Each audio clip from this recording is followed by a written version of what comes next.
space helmet on, I bet. Well, what's up, long players? Welcome back to the Long Play listening party. We're giving Nate a hard time. I'm here with Jerett Fulton of DJNOTADJ. We listened to sides 1 and 2 of Deep Roots in Shallow Ground last week. Go back and check out that episode if you haven't listened to it already for kind of the background.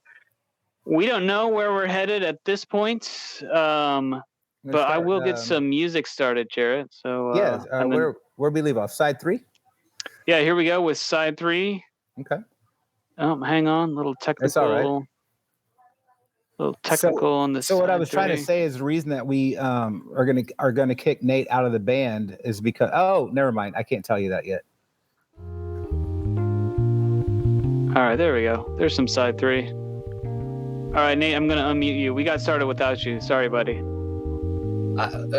Whoever was having the technical problem, I think that was the last time that was gonna happen before we found probably someone else to handle that stuff. As listeners, as you want to be friends, though. I just to finish my thought, as like we just think it's the best thing if we don't have Nate in the band anymore. That's all I was trying to say.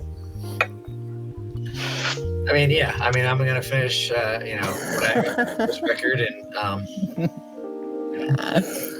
no hard feelings. So what I was gonna say, Howie, is like we plan on asking Nate back in the band later this evening. Oh, good. Yeah, because we can't live without him, but we just don't want him to know that. I'll probably accept. Okay. I'll send you a bouquet of flowers tomorrow.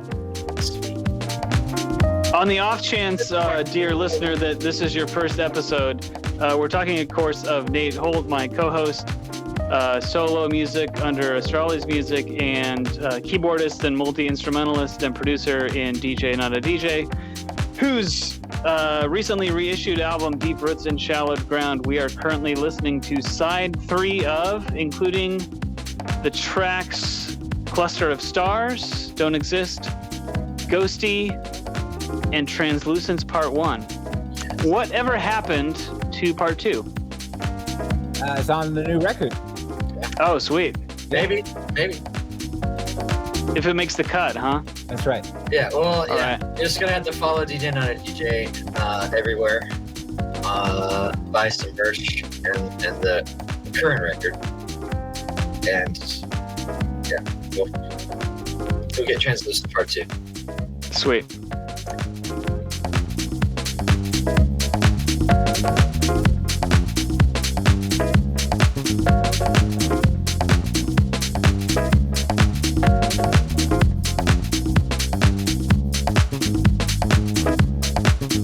Dude, Dash's bass lines are just Every time. fucking.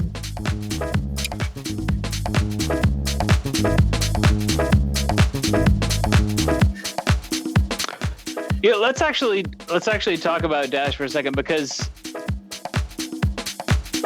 I mean, you all are incredible musicians, but to my ears, he's the difference between this project being good and it being great. You know what I mean? Like, Yeah, I would agree. without what he's bringing, and I mean, this is true of everybody, but like, I don't know, the bass is really important in this group. Absolutely. I think he's that a tremendous stage presence. He's a Yes. tremendous songwriter. In the original liner notes, we credit him as an international spokesperson because he was the only person with the microphone at our shows. And Dash is a whole vibe. Yeah. He's a self-contained vibe. There's some gold there, but his like the way his mind thinks musically and the attitude he brings to. I mean, he plays drums too, and he's an incredible drummer, which I think that's what he's doing most of the time now. Yeah, right now. Yeah. In Arizona, but Yeah. I just thought it has a very unique voice that he brings to his bass playing. That,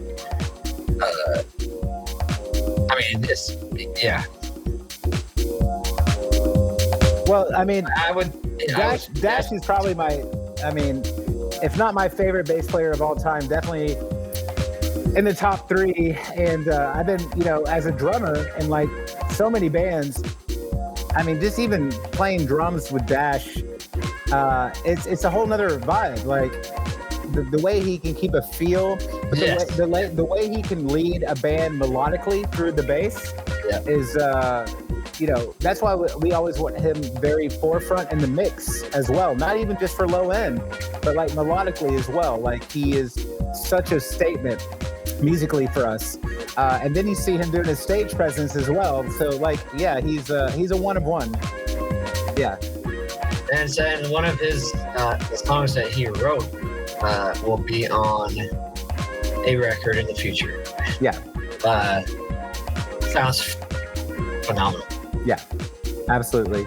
It's a 20-year-old song. It was written around this time period, and I found the bounce of it. I found a 20-year-old MP3 of it. Could not find the reason file, so we just reconstructed it in the studio a couple weeks ago, and it's shaping up really nice. So this song, I was into a lot of Chicago deep house at the time, a lot of Derek Carter, even like Mark Farina, and I would always DJ at our shows, and I was playing a lot of deep house, opening our shows and stuff, and mid-set at our shows. And I definitely remember like referencing some very classic like Miles Mieta, Derek Carter tracks when we were making this song, down to like the dubby pads, to the way we affected the bass, to the way my guitar sounds. I was trying to make it sound like this Commodore sample. But yeah, so like this song was a lot of fun to put together because we approached it as like say a DJ collective like Inland Nights, one of my favorite deep house collectives, would produce a song. We would get all our elements together and then like strip it down and then put it all back together and use our instrumentation as samples, and that's how this song came together.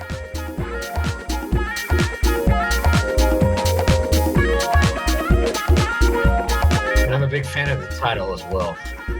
Yeah, some guy named Nate named this song. Really? Yeah.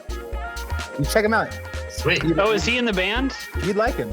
Well, I might be. I'm gonna try out. We might fire him. We might fire him and then hire him again. But I gotta send him a track tonight. Yeah. They asked me to like re-edition. They're gonna evaluate it and let That's me. right. Yeah. Yeah. And we do this on a weekly basis. Yeah. But just for Nate. It's quality control. Yeah.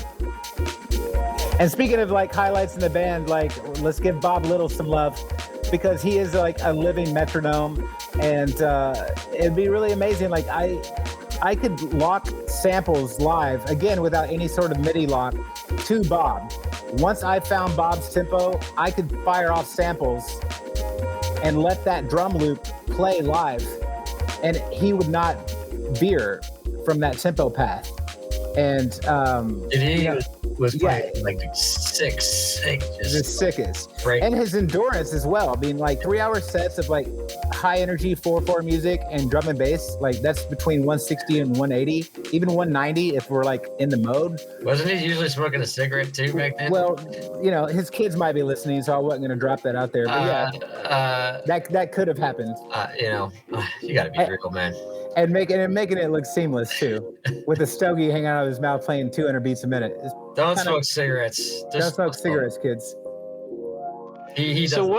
I wish he was here to ask, and I don't know if either of you can comment to this, but like, what was his motivation to play this style of music? Because it's not traditionally a style that many live drummers get excited about. Do you mind if I answer that after we hear this skit? Hey man, whoever keeps locking the top block of the door needs to quit it, man. I'm getting tired of getting locked out of the crib, man. Straight up. Y'all changed combination on the garage, so I can't get in the crib. I'm supposed to be at work in a few minutes and shit. I ain't got my work clothes or none of that, man. Just make sure motherfuckers don't lock it up. Or get us some keys or something, dude. Or get us some keys or something, dude. Or get us some keys or something, dude. Or get us some keys or something. Get us some keys or something. Get us some keys or something. Get us some keys or something. Get us some keys or something. Get us some keys or something. Get us some keys or something, dude. If we can lock this top block, man.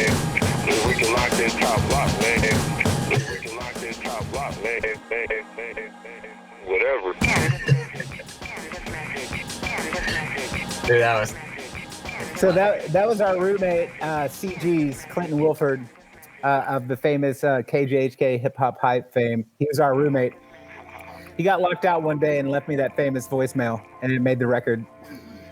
Now it's immortalized for all time. It is, and he's got a sample on the new record too, I will say. That's an awesome bookend. Oh yeah, so we're gonna try to get most of the guests from the You last gotta have record. some continuity, man. Yeah, absolutely.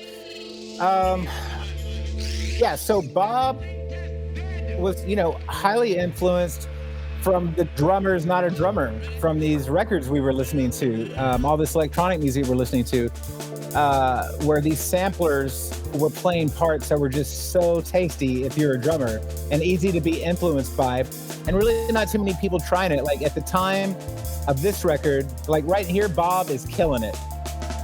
I mean, Bob is killing it right here.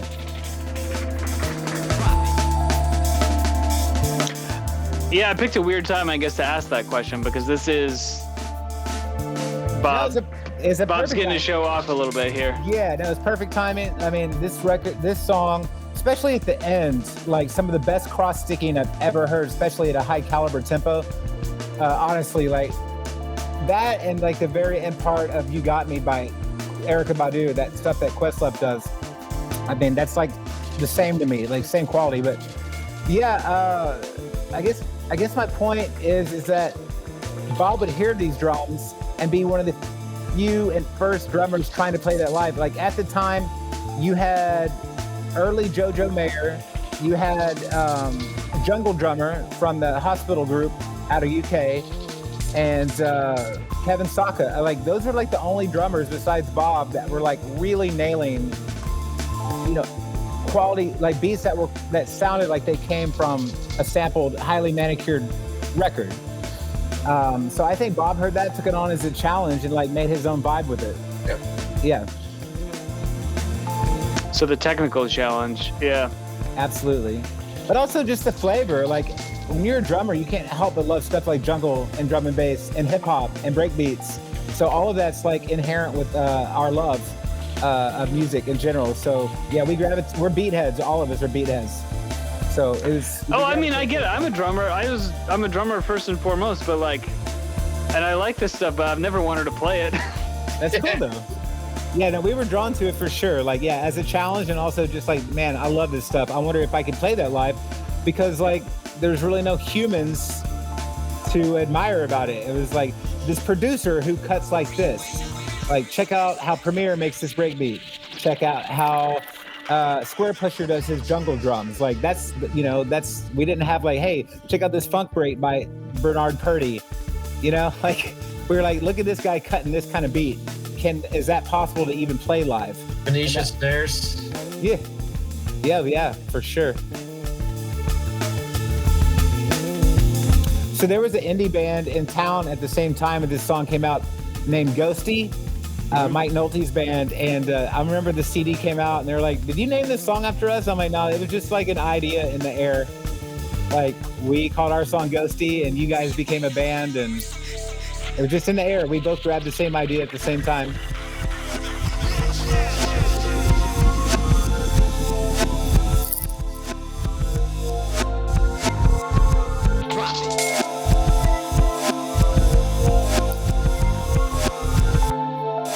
Buddy. I should mention our good friend and co-host Royce Diamond did the remastering. He did a fabulous job. Got props from a lot of people. Yeah, we had an article come out last week in the pitch, and I'm really glad that he chose to use some of my commentary about Royce, because I mean, this album sounds amazing because of Royce's dedication to it. It was such a journey. Not only is it like mastering for vinyl its own thing, but it's a seamless piece of vinyl, which brings its own challenges. So not even making sure like the bass is mono or making sure like the groove cut are where they need to be. That's a whole specialty process. But like I was saying last week, the people who cut our lacquers contacted me and contacted the plant, went out of their way to say, listen, this is all we do all day long. The restorative quality of this reissue, let alone like the way that this music is sounding on our cuts is phenomenal. So please tell your mastering engineer that he did an absolutely great job. We had some back and forth, you know, because quality control was the utmost importance. But, you know, Royce and I spent a long time researching this, figuring out the best way to go after it. And then once Royce got dialed in, he brought it home. And he did an excellent, excellent job. I'm very, very happy with what Royce did. And what were you guys working from? Was it just two-channel mixes or the CD? Yeah, we lost the hard drive. We had planned to remix the stems, but it wasn't an option anymore. So he did it all from a digital CD. Like the production CD? Yeah. One of the last CDs known to any of us, because we sold out like a long time ago, and like, you know, the fact that we even had a pristine copy left was amazing to work from. Wow. Yeah. I can't believe how punchy and dynamic it is, given that it's sourced from a CD that came out in 2003. That, and like, you know, this record was made on a Pro Tools, like the first Pro Tools system. Yeah. That was like a 16-bit system. So, I mean, just this whole album has had so much attention to detail on it that I'm very proud to say, like, I think it's come out really, really well. I think it's the fruit of all the hard work and extra time spent on it. Super passion project. But yeah, you know, I'm still surprised how well it sounds when I put the needle on, honestly. It's a lot of fun to listen to. Yeah. And it looks so good. It's such a pretty record. So like the artwork, like I'm a big fan of reissues and stuff. I love it when they're done right. I lost all my artwork files. I mean, I had them, but they were corrupted Illustrator files that were 20 years old. So basically I had one copy left still in the shrink wrap. It was my family's copy. Like this one that they had like in the attic or something. I found it. Sent that to this guy in LA who does a lot of work for like Stone's Throw and Madlib and Kiefer and stuff. And he did such a good job, like reimagining the artwork, saving the day. I picked out some new pieces and we did some new design on it too. But like basically it's like 80% of what the original artwork was. And it was just really fun to put all this back together, only dealing with the source material, not all the stems, not all the files. Like it was a challenge, but it was fun and it worked out. Yeah. Yeah, it did. And I just, you know, it's I feel grateful for the opportunity to have, you know, to have the relationships, you know, back and not that they were away, but you know, I mean, we haven't talked to each other like this for, you know, a decade or more. Well, spending this much time together, no, but we're always in touch. Oh, yeah. Always on birthdays and, you know, social stuff. And yeah, for sure. We're never out of each other's life. But yeah, like now Nate and I are talking 3 times a week just on this album, and it's awesome. It's just how it used to be. So it's different when you have an active project going on, right. For sure. That's right. Yeah. I think grateful is the best word. Grateful and blessed. Those are the 2 words that I keep saying all the time about this project. The fellowship, the familyness. I mean, like, as soon as we were a band, like, family was like the main word for all of us. And we looked out for each other and like treated each other like family. And and I think that always came through the music. Like, I don't want to be cheesy, but I felt like love always came through our vibe. And I think people could feel that when they would come see us live. And we cherish our relationships together, and we want that to come through our music. That guy downstairs is scratching. Britton? Yeah, Britton Temple.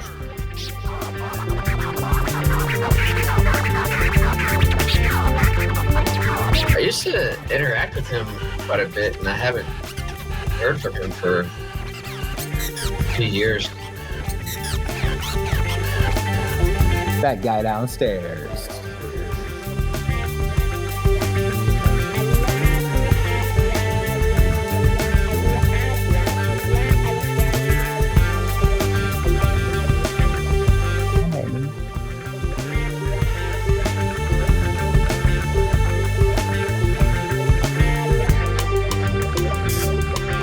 mean, yeah, this is kind of typical. It's just, it's a groove and a vibe, and people just like danced. We did different stuff. Yeah, how would you guys communicate, like, in the live set? So you pick a key or something to start with. Yeah. And you jam. Okay, so now we're 10 minutes in or whatever, and you're looking for a change. What's the communication like? I mean, the music would speak to all of us. Like, we were so on the same wavelength that I think we would just kind of inherently know when to change, but also visual cues. Just look at each other and be like, hey, it's time to make a move. Bob, we'd break it down sort of like this or something, and Bob would have, some sort of cool, beat that brought it up or something, or Dash would start, a bass line, and Bob would follow, or, it was just kind of. And like scales and stuff, it was all by ear, or? Yeah. It'd have to be, just because like it was all made up on the spot, but also like we were a band of many tempos. So like we kind of programmed in our like improv mentality to take breaks and to like, maybe I cue up some sort of soundscape that helps us transition to another key that's in another beat or something like that. So we loved our sets to be all over the map BPM wise, and so like that was kind of like programmed subconsciously and like how we would approach the improv. I mean, I think we did our best to bring the energy up and down depending on how the crowd was, what the crowd was doing. If they were all up and dancing and stuff, we'd, keep it up. And then, eventually we'd bring it down because, people would want to get drinks or whatever. So, we just kind of, we let like the show kind of dictate where we went with, our tempos and just like a DJ would, you read the room. Music has affected me in many ways. Edwin. So here's one last flip of the vinyl, side 4. Reverse rotation, back and forth with Johnny Quest and Storyteller Concepts. Johnny, who helped engineer our new records. For example, Full circle. Show that I was at, because of the music. And we'll end on outro with Kai Leonard Al. Destroy and Kai Ao. Okay. Yeah, I couldn't read Kai Ao. Off of the crowd that was there, 7,000 people dancing. Everybody reacted so crazily. This was like a cool example of how like we sample ourselves in the studio. Like play a drum break, resample ourselves, and then play back over our own samples. And then like I did a lot of shows with Edwin, and he had the best stories, so I called him over. I was like, dude, just talk about an amazing time in music in your life, and like cut down like a 10-minute answer down to this intro. And then Johnny came over and we went through some of his pad. Johnny's always writing, and this song came together really, really quickly. It's probably one of my favorites. And then that next piece of music is almost 12 minutes long, so I don't know if you want to hear the whole vibe. But we thought that was going to be a great outro for the record. Just a good meditative piece to, and a slower thing to slow that, slower piece of music, slow everything down, bring the outro in. Yeah. I've fallen asleep to that track so many times. Yeah. Yeah, I think we're in. I mean, it is the long play listening party, so. But we definitely want to listen to the whole 12 minutes because it's, it is meditative. So it's more than the same thing over and over again, but it kind of is. Maybe, Nate, maybe you can meditate on whether to rejoin the band or not. Well, I for sure. Excellent. You're a good mediator, Howie. Well, I don't even want to think about that until I get feedback on my homework.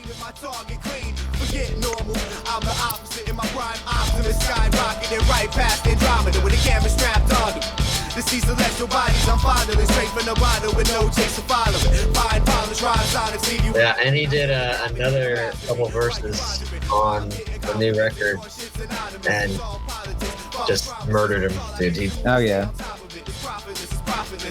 And that's Johnny DJing too.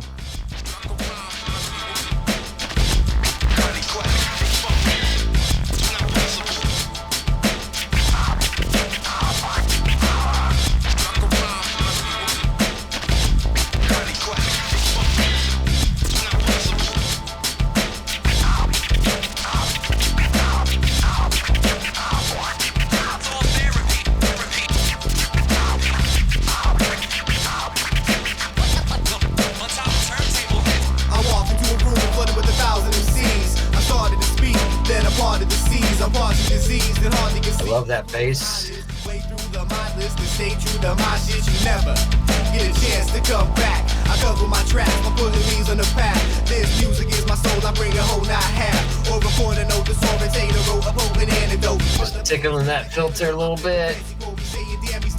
And so that was done on a keyboard, but live, Dax would do that with the Mooger Fooger Yep. with his feet. And so like we were constantly like just committing things to the album, like, and it would challenge us to recreate it live, and that was always fun too. We'd spend more time trying to get the sounds right on stage than we did, you know, practicing as a band. And it's almost like, oh shit, we have songs now. Yeah. Yeah. Well, man, I don't even feel like we played the record though. You know what I mean? No, I don't think we Like did. even at the CD release party, I felt like we jammed all night. No, I know. I don't think we ever played the record front to back, or No. even like as a core part of the set either. I Yeah. think it was always improvising some cool. Yeah, that's why this band was so fun, because there would always be like just magical moments And elements of surprise. Yeah, it was even like to us, you know, which translated, I think, to the crowd. I mean, it was just I think so too. exciting. It's just exciting to play. Yeah, you look on stage and we're all surprised and Yeah. excited. Maybe that'll transmit to the crowd a little bit. So this guy named Kai Ao, I think he's from Mongolia. I met him outside the 8th Street tap room one night. He was kind of like a figure in the Lawrence scene. He was always showing up and dancing and just such a cool soul. And we're outside like at 2 a.m. one night outside the tap room or something. And he starts doing this throat singing. And I'm like, bro, come over tomorrow, please. I have a piece of music for you. And so Kai came over and did his amazing throat singing. And I think it's such a cool element. Such a cool element. I've had plenty of people ask me if that's a sample. Like, no, this is a guy named Kai. He's doing his thing. And these drums are live, played by Mike Warren, I believe. I think so, yeah, because Leonard, so we used to play a lot of shows with Deep Thinkers, which was Brother of Moses and Leonard Destroy. And I asked Kyle to help produce a piece of music with us as a band. So like, he kind of came over with this like template and we did our stuff to it. There's keyboards, dash. I mean, we all play on this a little bit, but it was based around a sketch of music Lenny gave us. And we were very honored to play over it. Such a cool composition. Howie, have you listened to any Deep Thinkers? Deep Thinkers? No, I don't think I have. But Thanks. send me something. Yeah. But I would love to get Leonard Destroy on the show at some point. Like, I mean, his stuff that's up on Bandcamp is incredible, and I think not enough people have listened to it or know about it. No, he's criminally overlooked. Really, really good. And honestly, really like personally inspiring in terms of what I've been doing on the 404s. I've ended up going in a different kind of direction, but the way that as kind of a producer is more of a mindset thing than a sonic thing. But his pieces are so satisfying and full in a way. Yeah. That's the level I'm trying. That's the goal I've set out for myself to aim for, to like make the sample-based stuff that I'm doing. That's my target, and Well, I'm hoping to hey. get like halfway there. You know. Well, Howie, I want to hear your stuff. Yeah. Please let me hear your stuff, man. I want to hear that for sure. Yeah, I I mean, did. Kyle's the sweetest dude, and he's so smart, man. And like, he was a little younger when we were kicking it with him, but like, such an old soul in wisdom and also just in talent. And also, I mean, Datura put out Next Move, which is the second Deep Thinkers record, and I think that thing's a masterpiece. So definitely check that record out. Yeah, that's a good one. Yeah. Howie and Royce just released a record. What's it called? Not One Person Left Out. left out. Yeah. I gotta hear this. It's on the Mr. Furious Bandcamp and all the streaming. There's a podcast episode back in the feed, like 6 or 7 episodes if you want to go. So that was Beautiful. we're Can't wait to do that. we're on a sidetrack here. I mean, the stuff I'm really excited about that I was kind of referring to is not out yet. Oh, okay. But you So I just did a track the other day. there is so in the episode We're going to Bandcamp right now. so there's in terms of my sample-based stuff. Wow, this was not supposed to be a podcast about this, but check out Not One Person Left Out, which is some different beats I made with one drum machine and one synth at a time, processed through the 404, and then Royce did the vocal samples. Beautiful. Okay, got it. And then there is the weirdest beat tape from last summer, which has some cool remixes and stuff. Okay. But I discovered Leonard Destroy after that stuff was mostly done. Yeah. So it's really like the upcoming thing. I've got a project coming up with Corey Kibler Okay. called Ripped Rotten. Okay. And I don't know, he's still got like 2 songs to do for me for that, so I don't have a date. And then my first project of stuff on the 404 Mark II will be out like this summer probably. It's called Frog on the King's Head. Okay. And we do, so if you go back to this, it would be like 3 episodes ago. So the episode before Till Willis Part 1. Okay. At the end of that episode, I play a full track off of Frog on the King's Head. Cool. And that should hopefully show some of that Leonard influence. That's awesome. In a very twisted way. But in terms of the arrangement and stuff and how dense I tried to make it. Beautiful. Man, he'd love to know that he's inspiring people, dude. You got to get him on the show. I want to get him on the show. Yeah. Yeah. He's such a good hang. That'd be awesome.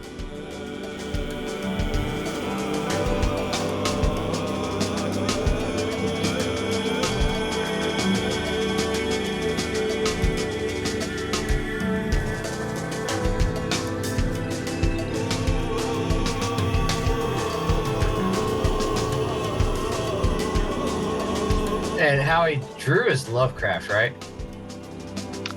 Lovecraft is Daniel. Daniel, that's right. God, I gotta forget those. Get those. I feel bad. I mix them up. I think. Actually, so Daniel and I are making a record too. Nice. Which is going really well. We're kind of using the orbital debris process. Yeah.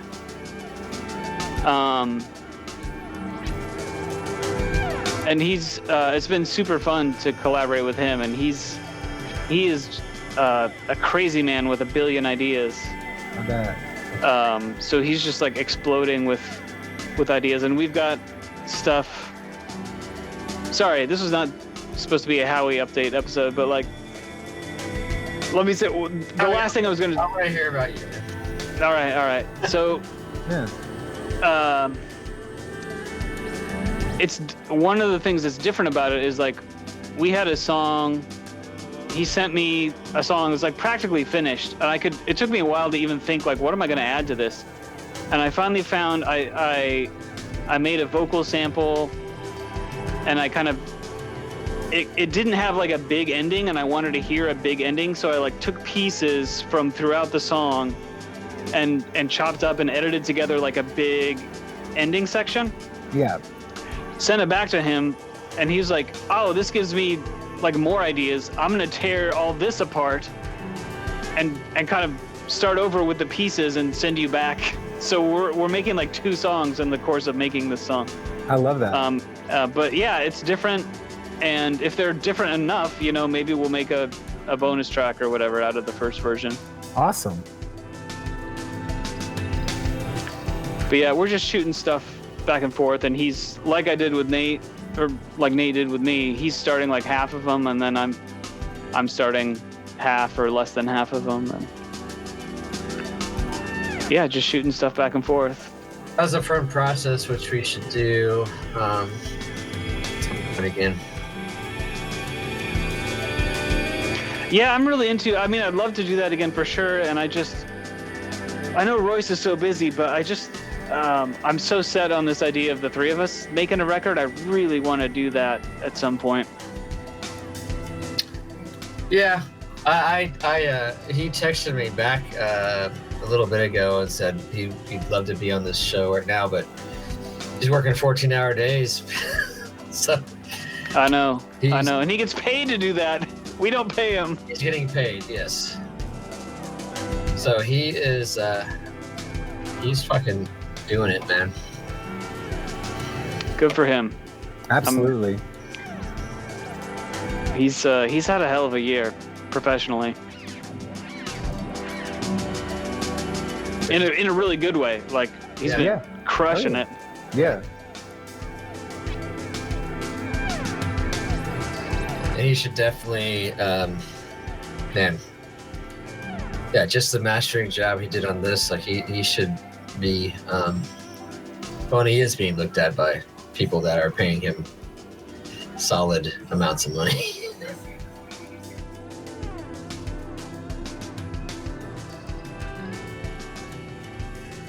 All right, well, there we go.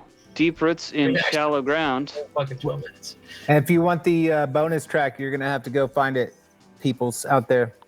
All right, so there is a bonus track.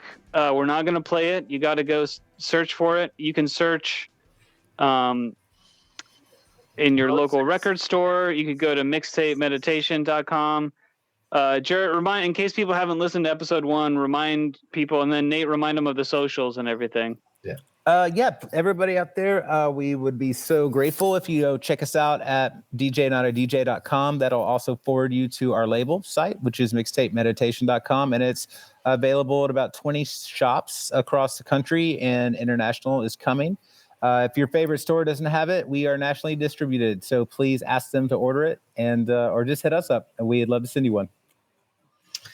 Yeah, and you can follow DJNOTADJ on Instagram. You can follow Mixtape Meditation on Instagram. Just look up those names. And then Mixtape Meditation also has a Facebook page, so you can go and like and follow there. And I'm sure there will be more ways to see us or contact us as, you know, we get our stuff together and organized. YouTube's the hot new thing right now, so probably have to go learn something about that. But yeah, awesome! What a professional ending! Wow, we did it. You're getting it. I'm proud of ourselves, brothers. We should. We took the scenic route, but we got there. Yeah. No, we've been the conversation with you and David. I did feel at first like maybe it was just a little self-indulgent just because it is, you know, a band that I'm in, but I really am proud of the record that we made, and I it was very fun to kind of reflect back on, you know, that time period. I really would like Bob and Dash to be here, but yeah, you'll hear more from us. Cool. And you got to tell the story. I don't think it's self-indulgent. You got to tell the story. So yeah. We told the story, and that's what we do on the Long Play Listening Party. Follow us on the socials, on the podcasts. Would love to get to 100 YouTube subscribers. So if you're not subscribed on YouTube, why don't you click over and do that? And we'll be back at you next week with more local music. Take care, everybody.